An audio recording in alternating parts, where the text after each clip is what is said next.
Magandang gabi mga kapatid. Andito na naman po tayo para sagutin ang mga katanungan ng ating mga kapatid na sa ibang paniniwala. Meron kasing nagsabi na kahit sino daw ay pwedeng magtayo ng simbahan. Wala naman po problema yan. Kung gusto mo magtayo ng simbahan, magtayo ka po. At yan po ay parehistro mo sa Securities Exchange Commission. Pero tandaan po natin na sa Biblia, isang simbahan lang po ang itinayo ni Kristo.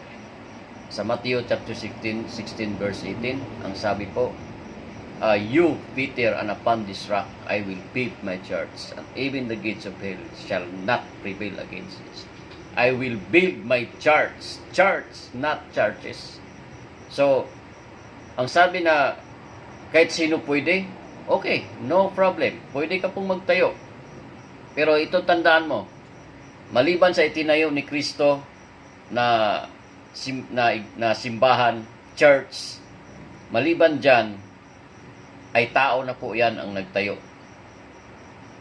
Maliban dyan sa itinayo ni Kristo, tao na po ang nagtayo niyan. At kapag ay tao ang nagtayo sa iyong simbahan, para ka na rin gumawa ng bahay, nagtayo ng bahay sa ibabaw ng buhangin. Pagdating ng bagyo at malakas na unos, yan po ay mabubuwal at mawawala lamang. Maraming salamat po. Magandang gabi po sa lahat.